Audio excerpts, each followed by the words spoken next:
संभवे गुरुवे नमः। हे शिव, आप मेरे गुरु हैं, मैं आपका शिष्य हूँ, मुझ शिष्या पर दया कीजिए महादेव। मेरे गुरु महेश्वर शिव के चरणों में प्रणाम करती हूँ, माँ भवानी जी के चरणों में प्रणाम करती हूँ। इस कलियुग के प्रथम शिव के शिष्य हरिंद्र भैया जी के चरणों में प्रणाम करती हूँ। हम सभी देश विदेश में रहने वाले शिव शिष्य परिवार के शक्ति स्वरूप नीलम दीदी के चरणों में प्रणाम करती हूँ। मेरे गुरु महेश्वर शिव के गुरु स्वरूप की चर्चा पर उपस्थित आप सभी गुरु भाई बहनों के चरणों में प्रणाम करती हूँ। मेरा प्रणाम स्वीकार कीजिए। आइए हम सभी शिव शिष्य परिवार मिलकर जगत गुरु महेश्वर शिव से दया की याचना करने के लिए हर महीना 10 तारीख को हमारे शिव शिष्य परिवार रामकुमारी गुरु बहना के पावन द्वार पर इसी समय हम सभी गुरु भाई बहना निस्वार्थ भाव से जुड़ते हैं और अपने अपने दिल के भावना को, अपने अपने दिल के दर्द को हम अपने गुरु शिव के चरणों में समर्पण करते हुए हमारी जीवन, हमारे परिवार, हमारी आत्मा को शांति, सुख, आनंदमय पाने की आश्रय करते हैं। आज के दिन शिव शिष्य परिवार रामकुमारी गुरु बहना के घर पर हर महीना 10 तारीख को हम सभी मासिक चर्चा के रूप में आते हैं। अपने गुरु शिव को धन्यवाद करके अपने अपने घर चले जाते हैं।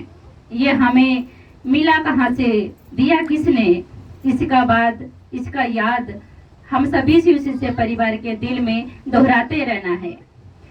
ये आधार देने वाले, ये रास्ता देने वाले, ये मौका देने वाले हमारे आपके जीवन में महामानव हरिंद्र भैया, नीलम दीदी, इन महामानव ने हम सभी को एक मार्ग दिया है, एक रास्ता दिया है। आज हम आप आंसुओं के धारों में, दिल के उमंग में, दर्द के पीड़ा के छड़ों में हम शिव गुरु की दया की मलम लगाने आते हैं। और सचमुच शिव की दया ही मलम का कार्य करती है, मलम लगाती है। आज से 25 वर्ष पहले इसी ज्ञान मार्ग में चलाने के लिए इस धरती पर भगवान बुद्ध गौतम के रूप में इस दुनिया में उतरे थे। हम सभी ने सुना है भगवान बुद्ध एक राजा के संतान थे, वो भी प्रथम संतान के रूप में इस दुनिया में आए। हमारे शिव शिष्य परिवार में राजनीतिक राजा या अन्य साधुओं की प्रशंसा करना ये उचित नहीं है। हमारे शिव गुरु चर्चा में केवल गुरु शिष्य संबंधित बातों को जारी रखते हैं, जगाने की प्रयास करते हैं।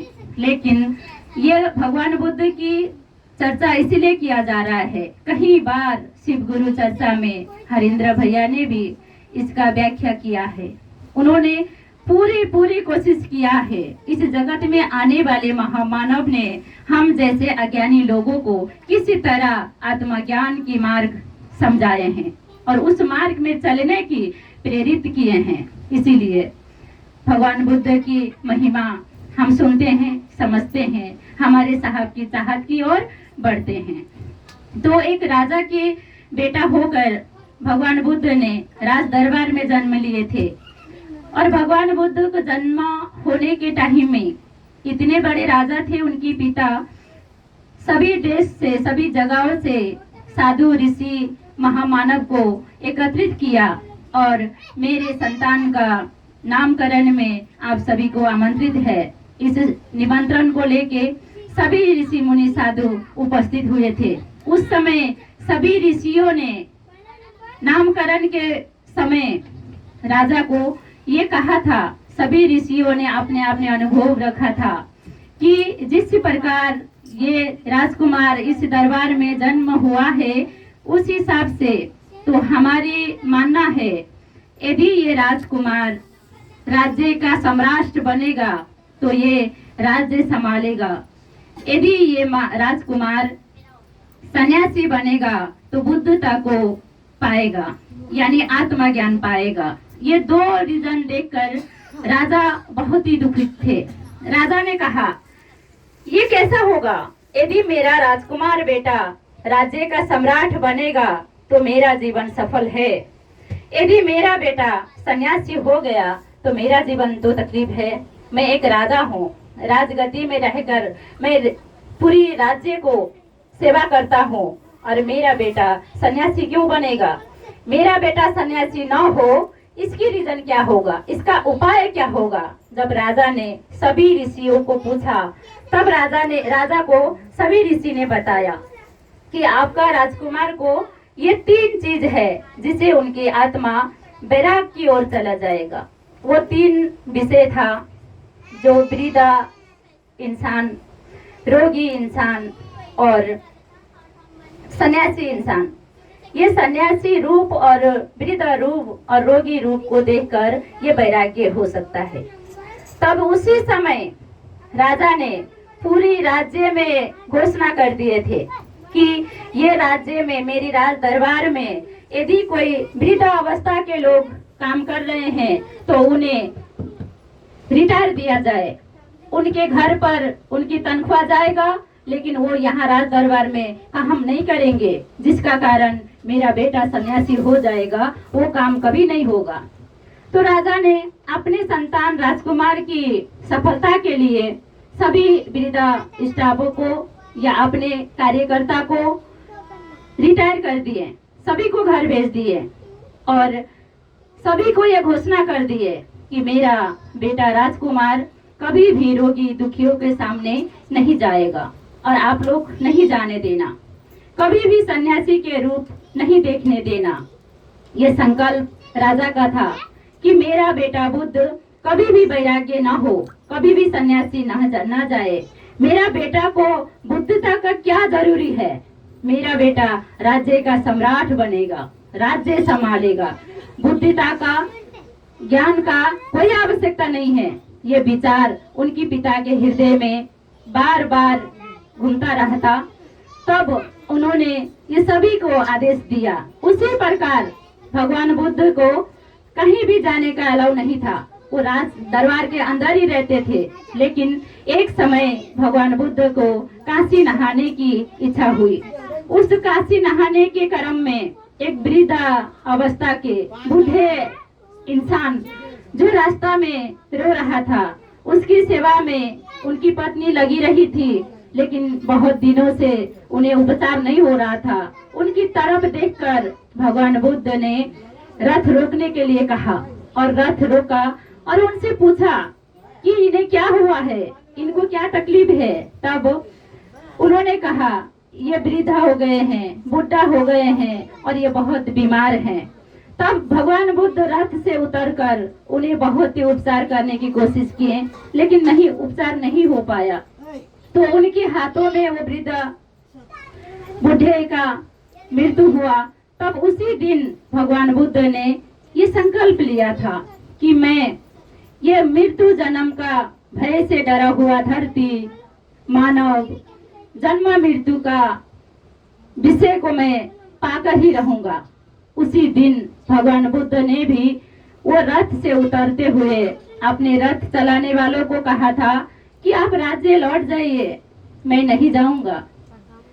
मैं ये जानना चाहता हूँ, ये सृष्टि में, ये पृथ्वी में दुख, कष्ट, दर्द, पीड़ा सहते हुए मनुष्य भोग रहा है, रो रहा है, रोग में पीड़ित है, दुख में परेशान है, लेकिन फिर भी मरना भी होता है। यहाँ आए हैं तो जाना भी होता है।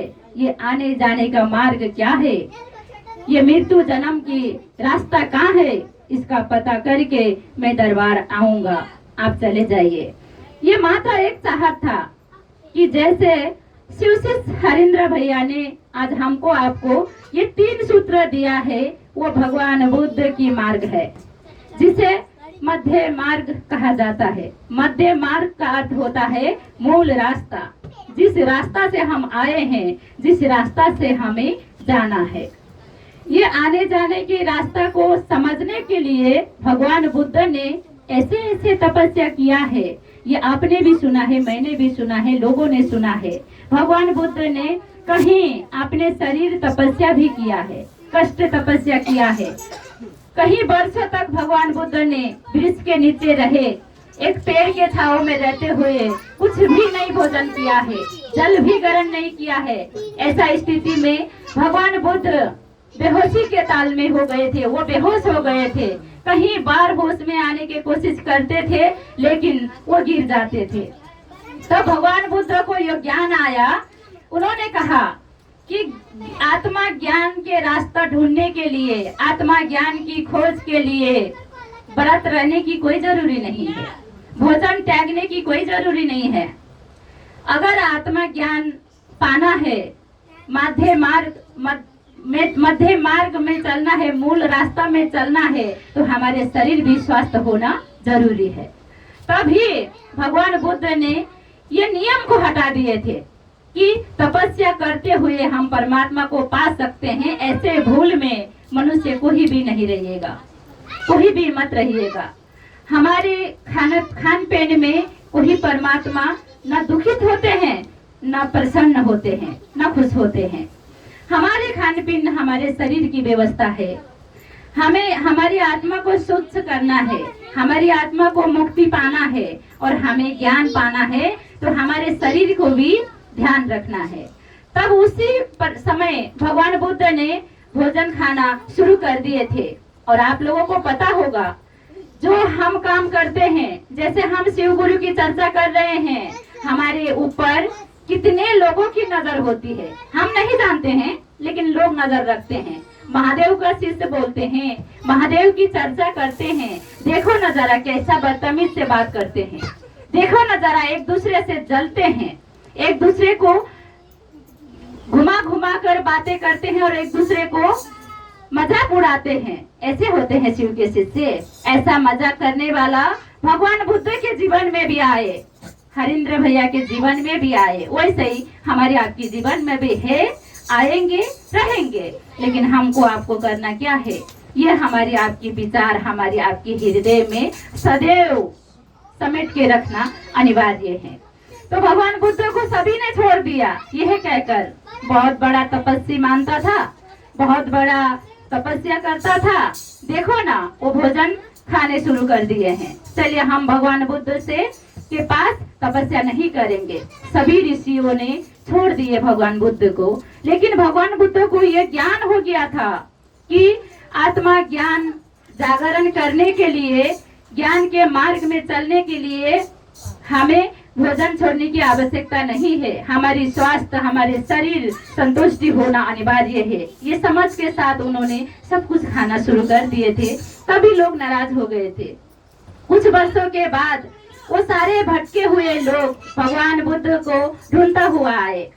तब भगवान बुद्ध से सभी ने पूछा कि आइए, हम भगवान बुद्ध से ये जानना चाहते हैं कि आपने सब कुछ खाया, कुछ समय के लिए हमें लगा कि आप परमात्मा को मजाक कर रहे हैं, आप ढोंग कर रहे हैं, आप सभी सीमाओं को पार कर रहे हैं। तब हम लोग आपसे दूर हो गए थे, हमें आप पर संदेह पैदा हो गया था, संख्याएं पैदा हो गया था। लेकिन आज मेरा आत्मा कबूल करते हैं कि आप महामानव बन गए हैं, आप बुद्ध बन गए हैं। आपके हृदय में इतने सारे बुद्धि है, जो बुद्धि हमें भी प्रदान करिए, हमें भी दया करिए, कुछ हम मानव जीवन समझ पाए। तो भगवान बुद्ध ने कितना प्यार से समझाए थे। भगवान बुद्ध कहते हैं, देखो, मानव जीवन में ज्ञान के मार्ग, मध्य मार्ग चलने के लिए भोजन कीर्तन की आवश्यकता नहीं है। 3 विषय में बार बार मनन करो, 3 विषय में ध्यान करो, सत्य, धर्म, कर्म में ध्यान करो। सत्य, धर्म, कर्म तभी होता है जब गुरु की दया होती है। सत्य, धर्म, कर्म बोली में भी चलता है, व्यवहार में भी चलता है और मन में भी चलता है। सबसे सर्वोपरि शुद्ध मन होती है, मन में रखना है। तब उन्होंने कहा, आपको पता है, जब मैं तपस्या कर रहा था तब मुझे सपना में 3 संख्या आया, 3 विषय मैंने सपना में देखा। सबसे पहले सपना में देखा, मेरे शरीर से एक सुंदर पौधा उठा, उमड़ा, और वो पौधा सीधा आसमान तक पहुंच गया। तभी मैं समझा कि ज्ञान के बीज तो मेरे अंदर है, उस बीज को मुझे जगाना चाहिए। ये धरती, ये आत्मा को हमें खोलना चाहिए। मेरे आत्मा बंद है, तभी वो बीज नहीं उमड़ रहा है और ज्ञान तक नहीं पहुंच पा रहा है। ये ज्ञान समझाए भगवान बुद्ध ने। सचमुच हमारे आपके जीवन में बीज है, लेकिन हमारे ये जमीन है ना, हमारी आत्मा है ना, ये शांत नहीं है। इसीलिए ये अंदर का बीज नहीं फूटा है, ज्ञान नहीं अंदर आया है। इसका कारण है हमारी आपकी हृदय बाज जमीन के जैसा, भूमि जमीन के जैसा बाझा है, न कोई उपजा है, न कोई मोलजोल है, न कोई सहारा है। इसीलिए भगवान बुद्ध ने कहा, ये मुझे पहले सपना में दिखा, तब मुझे लगा कि मेरे आत्मा ही एक भूमि है, एक धरती है, इसमें मेरा ज्ञान रूपी बीज है, इसे मुझे उगाना चाहिए। और दूसरा सपना उन्होंने देखा, सभी पंछी एक ही प्रकार से उड़ के आ रहा था, बहुत दूर से पंछी उड़ के आ रहा था। जब दूर से देखा भगवान बुद्ध ने तो विभिन्न कलर था, हरा, पीला, नीला, बहुत रंगीला था चिड़िया। और जब आपने पास आया तब वो एक समान को दिखाई दिया। तभी भगवान बुद्ध को ये समझ आ गया कि हम जाति, धर्म, सुंदर, अपना, पराया, हम जो करते हैं ना, ये हमारे अंदर के छल है, हमारी अंदर की पाप है, हमारी अंदर की माया है। सभी एक रंग के हैं, यहाँ कोई रंगी बिरंगी नहीं है। केवल हम देखते हैं रंगी बिरंगे, लेकिन है नहीं रंगी बिरंगे। तो आइए हम सभी ये 3 सूत्र को पालन कर रहे हैं। हमें कौन अच्छा बोलेगा, कौन बुरा बोलेगा, कौन प्यार करेगा, कौन नफरत करेगा, इसका कोई चिंता नहीं है। हमें तो चिंता है जगत गुरु शिव मेरा हो जाए। प्रथम शिव के शिष्य साहब दीदी हमें रास्ता दिखाए, मात्र यही चिंता है। इसी चिंता को पाने के लिए, शिव मंजिल तक पहुंचने के लिए हम सभी को अनुरोध करते हैं, हम सभी से ये विनती करते हैं, एक साथ चलेंगे, एक साथ रहेंगे, एक साथ जिएंगे। ये हमारा वादा है, संकल्प है। लोग जैसे सोचेंगे उनका सोचना है, कोई दिक्कत नहीं है। केवल हमको आपको 3 सूत्रों को सच्चे मन से पालन करना है। जो भगवान बुद्ध ने दिखाया मार्ग, जो शिव शिष्य हरेंद्र भैया ने दिखाया मार्ग दूसरा नहीं है, एक ही मार्ग है। उनकी तरीका अलग, इनकी तरीका अलग, लेकिन मार्ग वही है, ज्ञान पाने की, ज्ञान हमारी आत्मा की बीज को उमारने की, अंकुरित करने की। तो अंकुरित करने के लिए तब तपस्या से सुंदर 3 सूत्र मिला है। इस 3 सूत्र को, इस 3 विधा को हम आप ईमानदारी से पालन करेंगे, अपने गुरु शिव से दया मांगेंगे, अपने गुरु शिव की चर्चा करेंगे और अपने गुरु शिव को नमः शिवाय से प्रणाम करेंगे।